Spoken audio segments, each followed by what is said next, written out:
And we're live. Hello, this is Tim Owen and Beloved Miracles coming to you from Fevik, Norway, and building a bridge all the way to the Eagle's Nest Mountains outside Porto de Mos, Portugal. Welcome, Rui and Melissa. Hey, here. Portugal is very warm. You know this, Dan. You know this. The warmth of your hearts is what we here in Norway. We really need some of that right now, and I think others around the world. So I look forward to how you'll share it with us. Let me offer a brief introduction. In the war on personal scarcity, they created a community devoted to helping people reach their full potential as human beings in every way.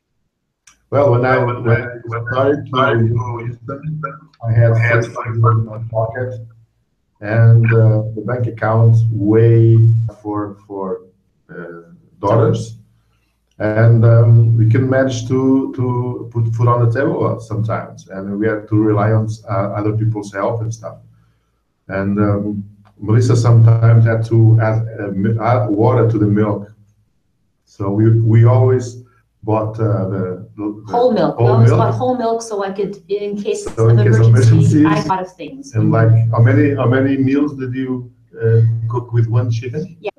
There was really no plan B. This thing at work, I didn't really have to make an effort to say yes and to start working because I had no choice.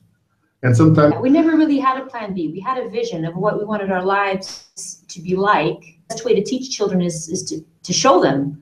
So it was hard because we for many years we struggled to find a system that would allow us to live the life that we dreamed of and raise our children the way we wanted to, because I wanted to be a stay-at-home mom.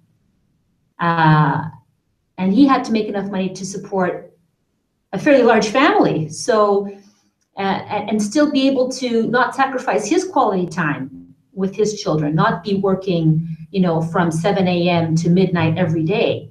So enough money for basic needs. I'm not talking about extravagance. I'm talking about basic needs. We were always lacking some money for basic needs, but we never really let it affect our dream. Our dream continued the same. Even though we kept on getting knocked down, we'd get up again. And even though sometimes the people we love the most would say, maybe you should rethink your plan, this is not working, it hasn't been working, it never works, all these things that you're trying, it never works. But we never gave up on our dream. You should find a job. Yeah. I heard this. Yeah, you should find a real job. A real job. And I shouldn't be home with my children. I was being irresponsible, staying home with my girls. That was very irresponsible of me. This is what I was hearing, because you're not helping your husband and you're not giving your girls good examples as a mother or as a woman, because women should go out into the world and work, and you want them to be young and independent. And so, you have to deal with all these things, and they're all valid opinions, but they're not my opinion. And it's my opinion that counts, and Rui's opinion. And we were on the same page. This is very important. Yeah. We were both on the same page, and we both wanted the same things. Yeah. So when this thing came into around 1,000 euros a month, working as a graphic designer, with nothing, with making no money at all. So it's like that when you have your own business, very well, and you can go very wrong. And I did have some months too, with making like 5,000 in 1 month. That happened too. So. But that was not enough, and that was very hard just to get home and see the kids when they were already sleeping. And this went on for a long time. Even weekends, I worked every weekend for years. Yeah. So this was the circumstances we had. So as you see, no choices. When you see something that people say, okay, this. A good friend of mine tell me this I don't know, I believe him. And that was a strange thing, because that was so absurd that was impossible. Yeah, we didn't think of nobody. So we couldn't ask for directions from anybody. That's cool. It was awesome. Yeah. But by the end of 3 months, I made in total around $13,000 and not 1,000 a day. So I was happy, but not satisfied at all. This is not growing as fast as I want, and definitely it's not growing as fast as I need. So I had to make a few choices, and there was the second part of the plan that we at the time we didn't know. I had to work in a different way. I didn't have a system. I was working myself, doing stuff like crazy, but I really didn't have a system to help me share the vision, share tools, implement stuff together with other people, take advantage of other people's skills and resources. And then much later, I learned all of this, but at the time I didn't know, meaning 1,000 a day. So I went to Austin, Texas. At the time, as you know, when somebody doesn't have money, all the money comes, it's like a drop of water in dry sand. You know? Disappears in 2 seconds. It evaporates. So it evaporates. And we were making some money, but you know, so many needs needed to it was be, like nothing. yeah. It was like nothing. It's just we were blessed and we were happy, but the money was coming and disappearing in 2 seconds. Okay, so I didn't have any money to go to the United States and pay the trip and hotel in Austin, Texas, to stay there for a week for this 4-day event. So we had to make another again this kind of choices, like I did before when I started, with 45 euros in my pocket and no money in my bank account. Yeah. So do we buy groceries or should I go to the event? Yeah. So we had to make this kind of choices several times. Or pay your electric bill or go to the event. Yeah. So we managed to not pay a few bills and take off. And I went to Austin, leaving just enough for Melissa to be able to eat and the girls, and a few bills to be paid. And here I go. So there I met actually in Austin. I met a few leaders that were making much more money than that, like 50,000, 70,000, 100,000. And I met them. I was used to see them online on videos like this, and they were gods for me. Like I thought they were a rock star, and they were there, So it was very interesting for me to be able to meet them and to see that they were not any different from me in any way. Excited guy. Yeah, I realized lots of plans. I realized that I could do this because they weren't different from me. They didn't know and scale their efforts. You can work less and produce more. So I came to Portugal with all these ideas in my mind. I couldn't sleep. I came the 23rd. It's like you say 23rd of January, and I was making at that time. About that date, I was making around $3,400 that month. It would be a month like the others, but then because I went to this event, I make $7,000 in 7 days. So that January was the first time in my life I made over $10,000 in 1 month. And I see this thing works. Yeah, you know? I was happy. You know? I was in the right path. And then, because I was in the right path, I went again in February. I went again to another event in the United States, and I finished the February with $15,000, and then in March, $34,000, just in March. And so it took me 6 months to make $1,000 a day, and a lot of struggles in the way. Yeah.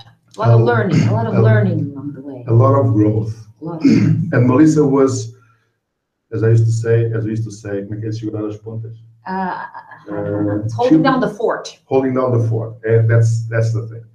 So I was able to put all my energy in the system, people, and sell stuff, and have commissions. And then other people had saying the same, because I created a team with 3,000 people in this period.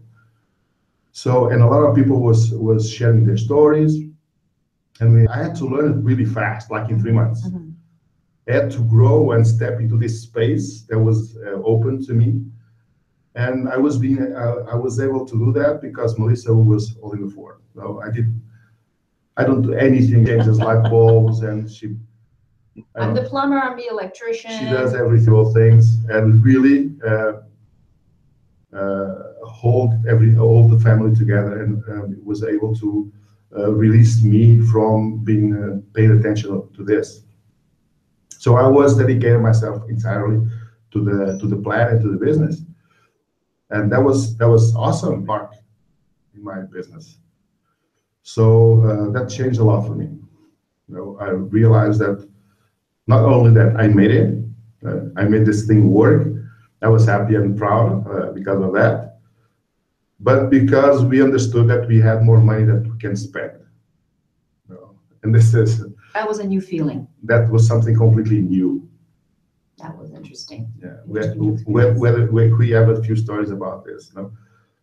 I think when you have your brain, your mind is filled like 90% of it with debt or problems, and that's the way it is for a long time, for years and years and years and years, and suddenly you are aware that those problems are not there anymore. You simply don't have them.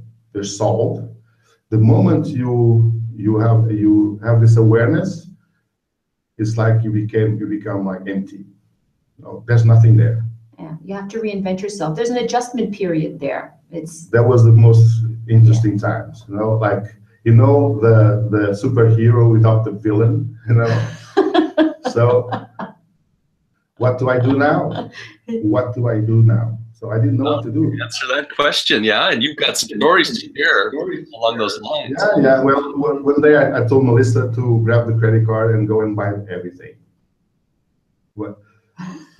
For years, like everybody, we have these things in our heads, like, oh, my mom needs a new chair, a new bed because she's old and she doesn't feel good, and her mom was talking about a long time going to Italy, and you need a lot of stuff like computers at the house and stuff. Appliances. We went out. It was like, I want that one and I want that one. not looking at the price tag. Yeah. So we bought a fridge that costed as much as a car, and all these things because we didn't care about the price. We just wanted to have the thing. So I did it. I told Melissa, you go out and you buy all those things that we have here stuck in our throat for so many years. And she did. And what was that like for you, Melissa, that transition at that point in time? That, like I said, that was a period of adjusting the fridge and planning my meals and thinking, no, I can't use all of the peppers because then I might need a pepper for another meal, or I can just go and buy more chicken, whatever, So that for me was a very important. It's not providing all the luxuries for your children, but providing their basic needs. And when you're that's always being threatened, it conditions you. So you always have like a backup plan, like if I don't have enough here, then I'll go get it there. Or I was always planning ahead, and I could just open the fridge and make that for me. And it's such it sounds really silly. It's such a basic thing, but that was our reality at the time. Like I couldn't, we couldn't splurge on food. We had to.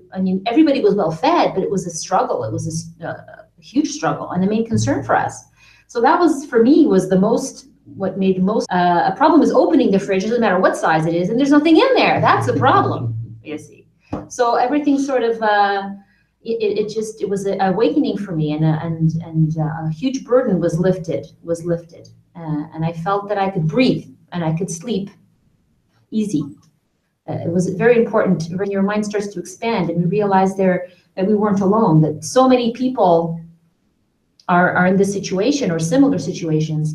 And we felt the need to help others overcome their needs and find their way, because I believe that everybody should find their way, not necessarily be forced to do things for survival purposes, for cultural purposes, or because your parents think you should do it, or your spouse thinks you should do it, but because you need to do it for you, for your family. And this is the perfect system for that, and be happy and prosperous while you're doing it, which is ideal, I think. Yeah, there's always a demand for something. Yeah. One time at the supermarket, I saw this. A jar? A jar with a rice cooked inside. Remember that? Yeah, cooked rice in a jar. That's just plain cooked rice. Just plain rice, yeah. I saw that there. It costs like €1.50 or something. And I was counting things in my head. That's like a tablespoon of rice. And will cost like €50 a kilo or €60 a kilo. People are everywhere with money to spend in anything. So they already have. They don't need to learn anything. What they already know, the value that they already have, they just need a system to. And I want to give it for charity. And this guy, he was always involved in this kind of things. And then he joined the team and he started his own business with us, very prosperous. He was over the $30,000 a month mark many times. Money, okay, excess. It's not excess. It's just money. But the money. If you really want to make a difference in your life, you have to do things together. You start off as a couple and then you branch out. And we have a system, as you've exemplified, that I would never probably have even crossed paths with you guys until implementing this system that you're implementing, which brought us together. So yeah, you're right. New stuff coming out, and new people with new ideas all the time. People that used to think in the old way now think in a new way. That's right. And they realize they can be their own bosses. They can steer their own life. Forward to how we can touch in with you in the future and find out what adventures you're on next in these regards. Yeah, that's going to be fun. Signing off from Norway, because together we really, truly do overcome. Goodbye from Portugal. Goodbye. Lots of love. Bye-bye, guys.